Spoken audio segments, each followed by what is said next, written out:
Hi guys, long time no see. This video is going to be a video talking all about my experiences 5 weeks pregnant till now. I'm 9 weeks pregnant today. I'm also going to talk a little bit about trying to conceive and just kind of our situation and how we ended up falling pregnant, that kind of stuff. I know I've been MIA for a while. I haven't uploaded on this channel for a little over a year, and that's mainly just because I was strictly posting beauty related content and I haven't really been into makeup as much. I work from home 5 days a week, so I don't put on makeup unless like I have to go somewhere. So I've kind of just like fallen out of the beauty related stuff. It's something that I was really passionate about and like was obsessed with a year ago, but now it's just more so something I do if I have to go somewhere. So that's kind of why I haven't really been uploading on here. But I did just kind of want to sit down and talk about my experience as pregnant so far, because it's really exciting for me, and I know I enjoy watching these videos. I watch like at least 100 of them because it's just fun to relate your experiences and compare them to other people's. So yeah, so like I said, I am 9 weeks pregnant today. I found out on May 20th. I was 4 weeks and 3 days pregnant. I was actually 3 days late for my period, and that's how I found out. There's gonna be some like TMI stuff in here, so if you get grossed out or if you don't really want to know about like female anatomy or like the female cycle, then I don't suggest you watch this video. But if you're watching this video, then I'm assuming it's because you're pregnant or you're trying to get pregnant. But yeah, so my husband and I actually started considering getting pregnant in September of 2020. I knew I kind of had to get a jump start on the process because of my polycystic ovarian syndrome, and I also have had a uterine septum, which almost went completely down my entire uterus. So I knew about both of these things since I was probably 20 years old, and I'm 26 now. But my regular OB was the one who informed me about them and told me that the PCOS can become kind of a hindrance in trying to get pregnant, and the uterine septum would become a hindrance if I were to become pregnant. So I knew I had to address both of those before we got pregnant. So in September of 2020, my husband and I made a consultation with an endocrinologist to get my uterine septum removed. The uterine septum was removed in February of 2021. So that process took from September of 2020 to February of 2021 to get that taken care of through like consultations and HSGs and other tests. It took that long. So yeah, my septum was removed in February 2021. It was completely taken out. It was like I said, it went almost all the way down, and now it's completely gone. So I was very thankful that my surgery went well with no complications and they were able to get rid of it. So then after I had my surgery in February of 2021, my endocrinologist said we had to wait 3 months before we could start trying because my uterus needed to heal. So we didn't actually start trying to conceive until May of 2021, and that's when I did like full-on deep dive research everything into trying to conceive. I basically did just a lot of research on how to get pregnant with PCOS, just because it can be different for non-PCOS people. Excuse me.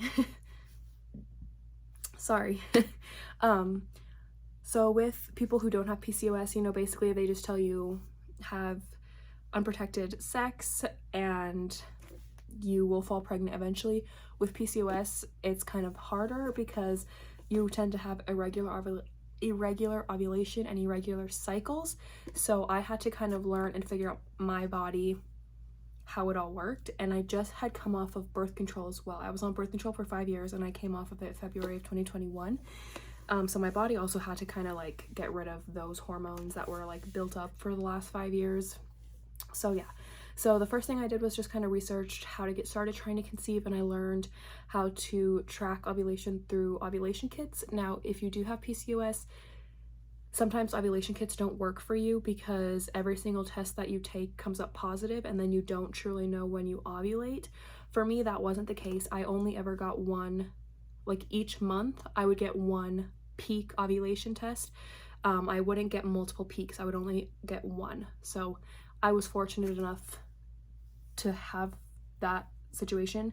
But I would also track through basal body temperature, as well as cervical mucus, sometimes, not strictly. But yeah, so I started to learn how to track ovulation through LH and basal body temperature, and I used multiple different apps to track my cycle. And I learned over the last year that I had been trying a pattern in my body. I learned that I tend to ovulate on cycle day 20 to cycle day 28. So I definitely learned my cycle through ovulation tracking, and I did that for a good 10 months. I followed a strict routine with it. I started tracking cycle day 10 until I would get my peak, and then in the 2-week wait, I was doing all the tricks, drinking pomegranate juice, wearing fuzzy socks, keeping my legs in the air after intercourse. Like, I was doing all the wives' tales you hear about to try to get pregnant. And for 10 months, just absolutely nothing. Zero. Not a single positive pregnancy test for 10 months. And that really took a toll on me, physically and mentally. I can honestly say it was probably the lowest point of my life. It was very difficult. Trying to conceive is no joke, and they don't really tell you that. You know, it's more so about like preventing pregnancy, like, oh, it only takes one time to get pregnant, so you think it's gonna happen easily, and it's just not the case for everyone. Some people, you know, get pregnant the first try. Other people, it takes multiple years. And I wasn't fully prepared for it to feel the way that it did. I knew it was going to be hard, and I knew because of my situation with PCOS, it wasn't going to happen the first try, and I tried to mentally prepare myself for that. But going through it for 10 months, it's just something that I would not wish upon anyone. So if you are struggling to conceive right now and you've been trying for a while, I completely understand, and I know it's very draining and difficult, and it just can make you feel bad. As a woman, it just felt really bad to know that I was the hindrance. I was the reason it wasn't happening, and my body was the one failing me, even though it wasn't. My body was ovulating every single month.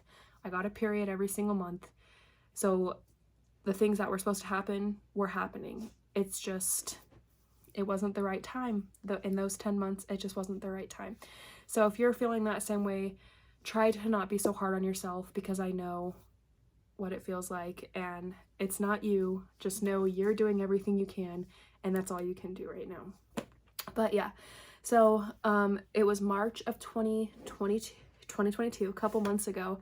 I decided that I just couldn't do it anymore. I couldn't handle the pressure that I was putting on myself. No one was putting pressure on me. My husband was very supportive. He didn't pressure me. He didn't make me feel any type of way. He was nothing but loving and supportive. It was all me mentally challenging myself, and I just couldn't do it anymore. I couldn't handle giving it my all, doing everything I possibly could, and it just not working anymore. So in March, I decided whatever is gonna happen is gonna happen, whether I'm doing something about it or not, because I've been doing something about it for the last 10 months and nothing has happened. It's time for me to just let go and stop being such a control freak, because if you know me in real life, I've been a control freak my entire life. Like, that's just who I am, and I just had to have a talk with myself and just decide that I need to focus on other things right now anyway. Just take this break, focus on getting healthier financially and mentally, and physically.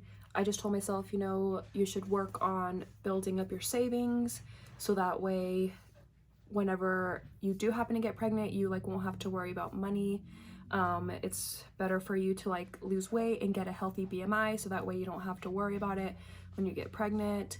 And I just wanted to be in like the best state that I possibly could for when I did fall pregnant. So I just decided to focus on those things.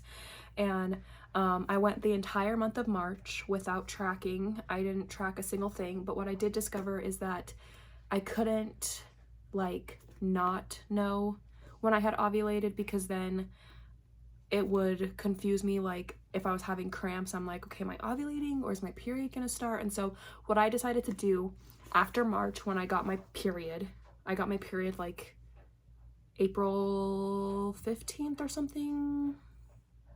I don't remember. It was sometime in the second week of April. But when I got my period in April, I decided that I was not going to do LH testing anymore.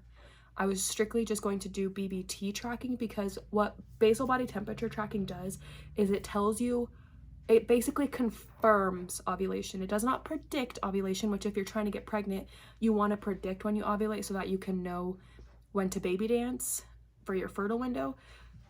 You don't want to know after the fact you've ovulated, because then you've missed your chance. Basically, you've missed the time frame to conceive. But I wasn't focused on that at this time in April anymore, because I was giving myself that break. So I just focused on confirming ovulation so that I knew when to expect my period, because my period comes like clockwork after I've ovulated. Every 14 days from ovulation, my period comes, and it was like that for the last year. So I knew after I had ovulated, my period would come in 2 weeks.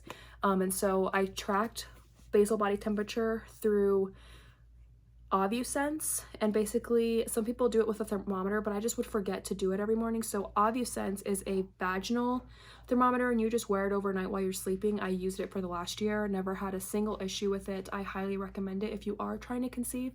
It's something that definitely helped me along my journey. But yeah, so once I confirmed ovulation with OvuSense, and basically how you know you've ovulated is you'll see a dip in your chart.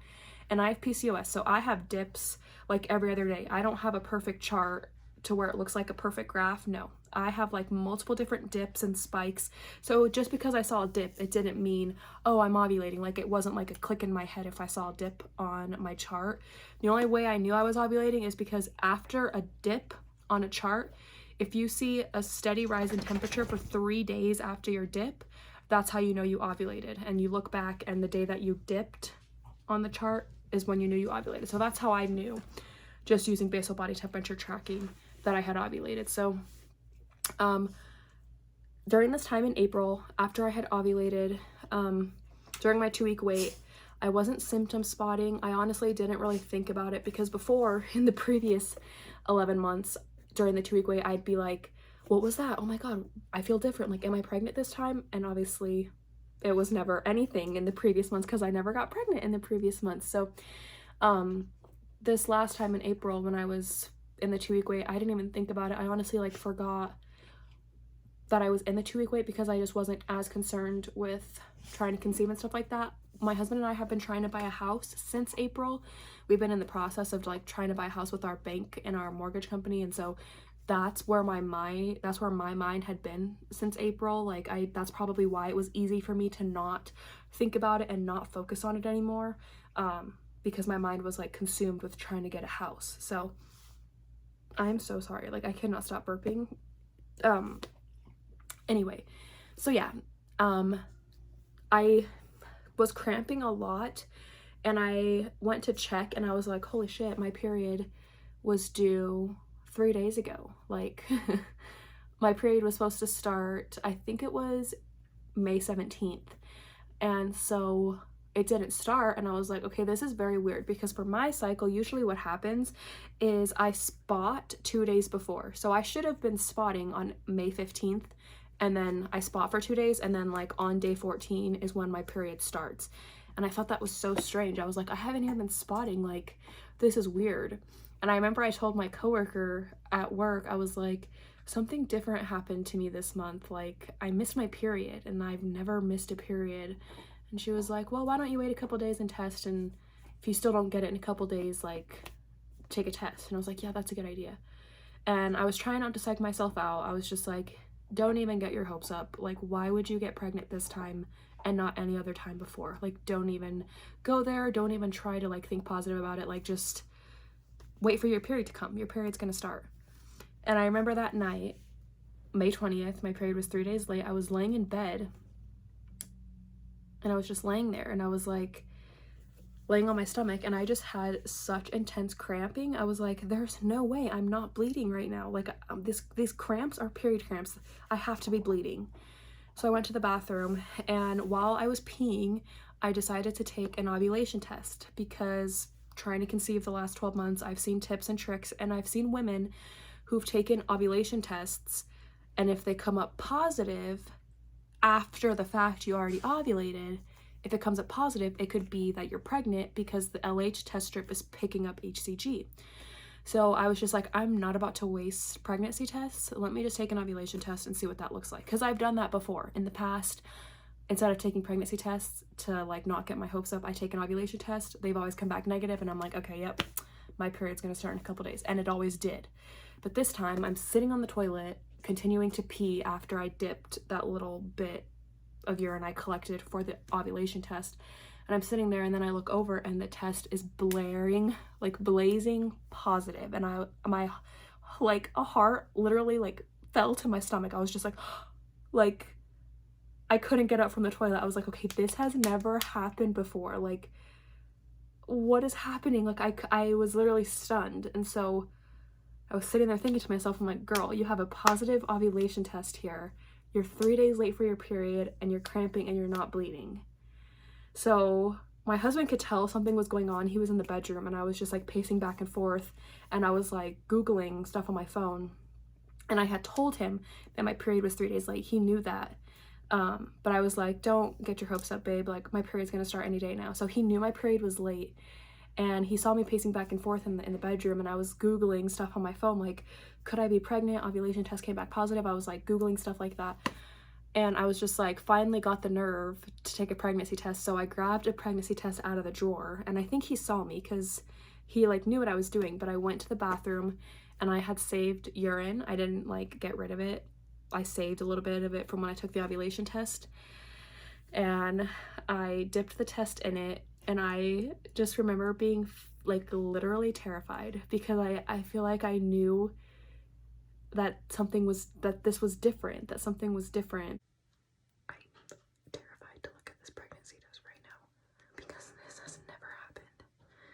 I've done this before, and this has never happened. I've never missed my period either. I'm so scared right now. I'm like, I don't know if I can look at this test.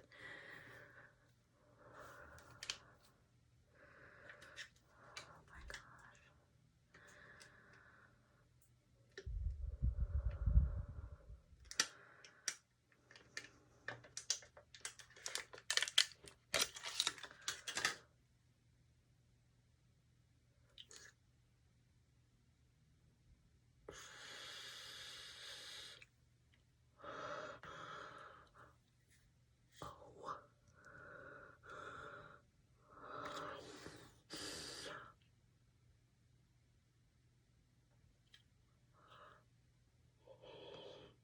This can't be real. This cannot be real.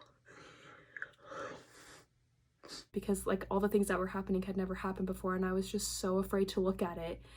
And I literally like will never forget that feeling. And I had watched so many other people's videos, you know, watching them react to finding out they're pregnant, like on TikTok and everything. And I just can remember like thinking, I can't wait till that happens to me. And I literally just cannot explain what that feeling is like. It's just like pure shock and just like enchantment, because I literally just saw the positive, and in that moment I said in my head, my life is about to change. And it was the craziest feeling ever. And so I sat in the bathroom for about 2 minutes crying in shock, disbelief, and I also had a little bit of fear and anxiety involved with it too, because I just like have never been pregnant and I didn't know what to do. So I ran out of the bathroom crying, and my husband knew immediately. He was like, I could hear him yelling from the bedroom, because he could hear me crying, and he was like, you're joking, you're lying, you're lying, you're lying. And so I ran into the room and gave him the test, and he just started like laughing uncontrollably just from excitement, and I'm crying, freaking out. I did not know what to do with myself. I was like, this is not real, this is not real. And I just like ran to get more pregnancy tests. I ended up taking a Clearblue as well as a digital.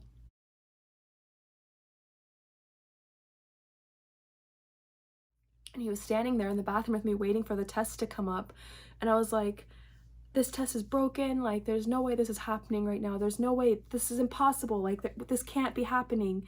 And as I was sitting there like talking to him, he's like, look what that test says. And I looked down, and the digital said pregnant, and I just like fell into his arms. And he was obviously so excited, but his was more like, the way he reacted to it was more like laughing and just like so giddy. And I was like freaking out, like, holy crap, this is happening. Like, I had like a mental breakdown, not because I was like sad or upset about it or anything, but it just felt like, how can this amazing thing be happening to me? Like, it just felt so surreal. And so we sat with each other and like talked about it and cried and laughed for like a good 30 minutes. And I was like, I need to tell someone. Like, I have to tell someone. And it's funny because my sister-in-law, we would talk about these things before, and I told her, I'm the type of person who I'm gonna wait until I'm 12 weeks pregnant to tell people. I'm just that type of person. And she's like, no, you're not. She's like, you are gonna tell someone. You're gonna tell someone. And I'm like, no, I'm not. No, I'm not. And literally 30 minutes after we take the test, I was like, I have to tell someone. So we're calling all these people. No one's answering their phone. I ended up calling my brother because he was the only one that answered, and I told him. And just the next day, the next like coming days, we spent time telling our family and announcing it on Facebook and TikTok.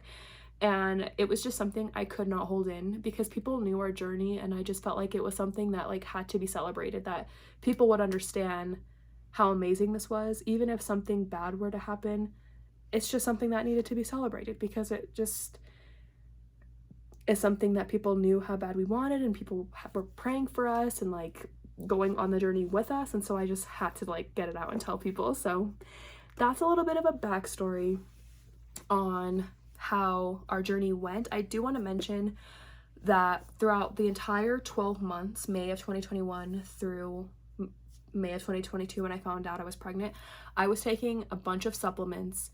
I started eating differently and exercising differently. So if that's something that you guys or anyone is interested in, if you're trying to get pregnant, I can make a separate video all about that, talking about things that I think did help. But for now, that's just what the experience was. And I also just want to mention that my mindset definitely shifted between the months of March and May. Before, like May of 2021 through March of 2022, I like was very desperate. I would literally pray to God every night, God, I'm ready. Make me a mom, please, God. Like, I would be the best mom ever. Just please, I'm so desperate. I want to be a mother so badly. Please make me a mother. And that's like how my prayers would go every single night. And I remember I started to pray, God, please help me to be patient. Please help me to have less anxiety. Please help me to understand, God, that your timing is the perfect timing, and it's not when I'm ready, it's when you believe I'm ready, God. So please just help me prepare my body and my mind for when that's going to happen.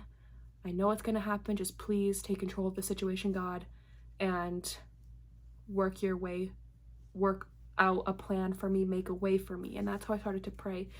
And I definitely think that helped me. I don't think God wasn't making me pregnant because I was praying wrong. That's not what I'm saying. But I definitely think the saying, let go and let God, is like no joke. That's all I'm going to say about that. So yeah, now we can talk about life since I found out I'm pregnant. So I bought this journal literally like probably November of 2021.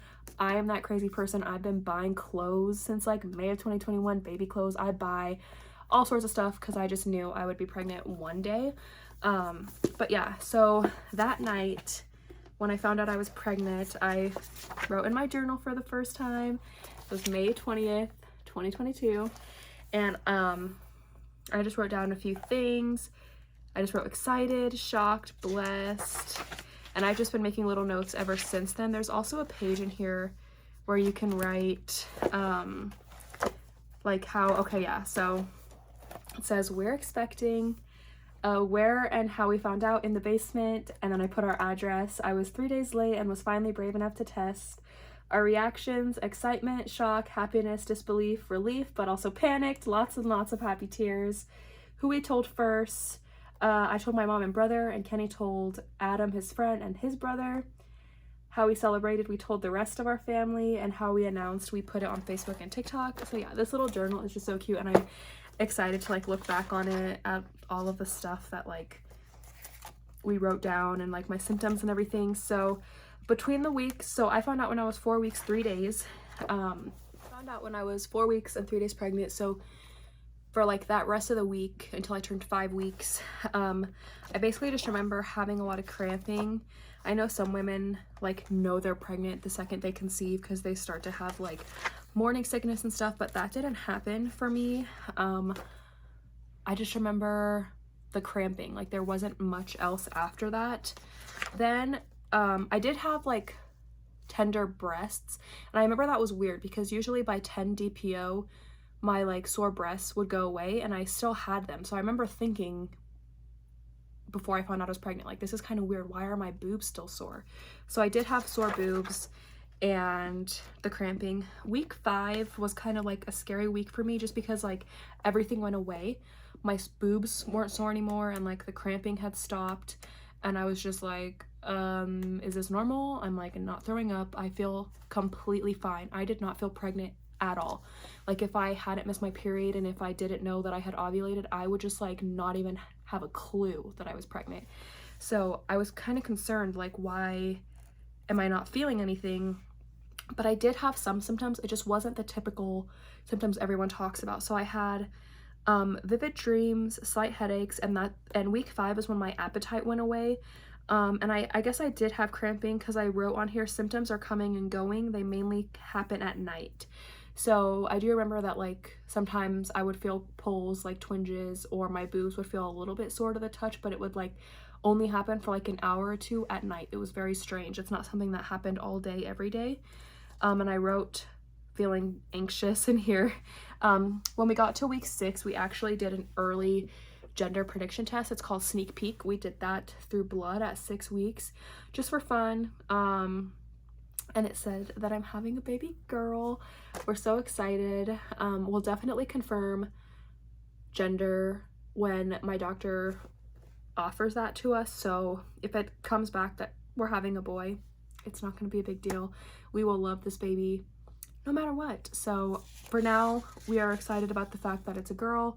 If that changes, it changes. But yeah, I feel like it is a girl. And we're very excited. So we found out she was a girl at 6 weeks, and at 6 weeks I wrote that I was starting to drool a lot, which was weird. I was starting to have lots of saliva. I was feeling very tired and moody, and they're just kind of the same things as before: vivid dreams, feeling dizzy, stuff like that. Like when I would stand up, I would feel very like the room was spinning. I had to like take a second when I'd like get up out of bed or stand up out of a chair.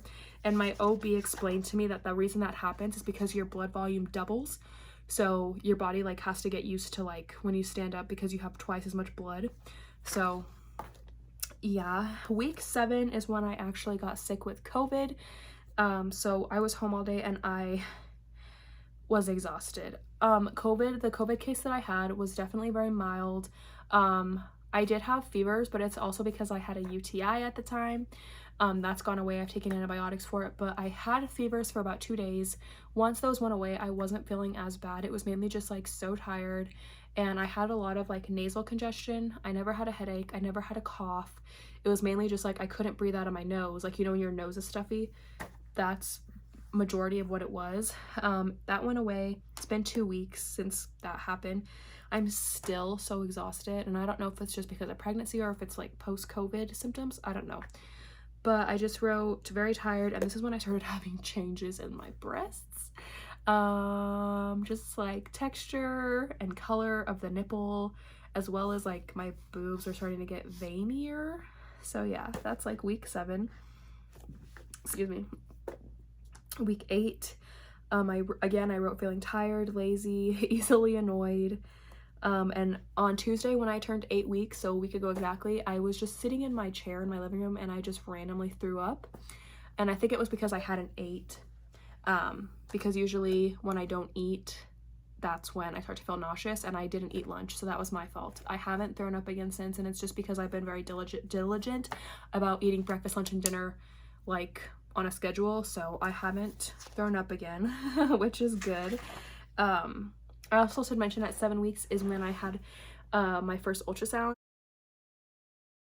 and we got to see her on the ultrasound. Her heart rate was 140, and the ultrasound tech said that she looked perfect and right on track, so that was very reassuring to me.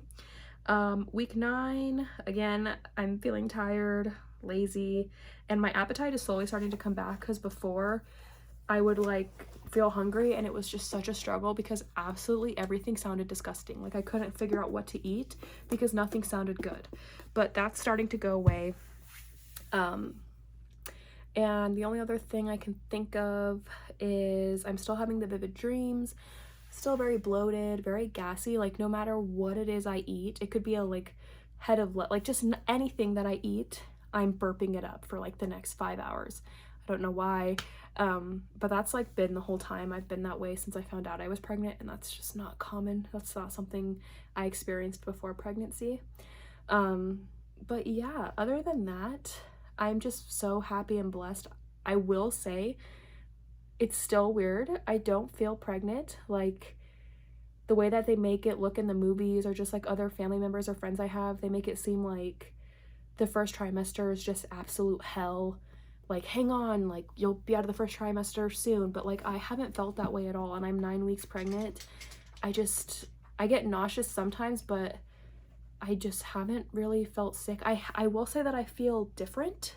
Like I feel a little bit off. Like sometimes I have pressure in my head, or just like I'll be sitting there and I just like will feel like not like myself. And but other than that, like if I hadn't missed my period, if I didn't know where I was in my cycle, I just like would not even know I'm pregnant. And I just think that's so crazy. But I know everyone's experiences are different, like from person to person, but it's just crazy to me. Like when I saw her on the ultrasound, I was just so relieved, because in my head I was like, girl, I'm having 0 symptoms, something is wrong, I'm gonna go there and they're gonna tell me that there's not a baby in there. But when I saw her on there, I was like, I am really pregnant. This is freaking crazy, because I don't feel pregnant. It's wild. Like no one told me how unreal it was gonna feel, and it still feels that way. Like I'll be laying there at night and I almost cry every night, because I like get to say goodnight to my daughter every night. Like it's so crazy how life changes. And so again, I say, if you are trying to conceive right now, I know it can feel like you're stuck in a rut where like nothing's progressing, but I promise you life changes in like the matter of a freaking minute. It's so crazy. I can't believe I get to like see my daughter on an ultrasound, or like I get to say goodnight to her every night. Like it's just crazy. Before, I would tell my parents, I tell my sister, like I can never imagine myself pregnant. Like it's just never gonna happen for me. Like I will never be pregnant, and God said otherwise. So if you feel that way too, if you just feel like your circumstance will never change, it will change, I promise you. And it might not be like as quickly as it happened for me. It might be quicker for you. It might take longer, but it will change, I promise. So yeah, other than those things, we are doing great. We have an appointment in exactly 1 week when I turn 10 weeks to hear her on the fetal Doppler, and we're so excited. I got to see her heartbeat on the ultrasound, but the machine couldn't hear it. So this next appointment at 10 weeks, we can like actually hear it out loud, and it's going to be very exciting for us. So I will continue to make these little updates as I go along. I want to hear about your guys' experience. If they're similar to mine or just like completely different from mine, let me know in the comments. I also have a TikTok account where I update a lot more frequently throughout my pregnancy, so you can follow me there. I think it's just Yesenia.Mechalon. I'll put it in the description below. But yeah, I hope you guys have an amazing day, a blessed day wherever you are. And if you are, you know, in the pit of trying to conceive right now, you're like in the rough of it, like you're going through it, I'm praying for you, and just know that it will be your turn one day, I promise. So yeah, I hope you guys have a great day, and I will see you guys later. Bye.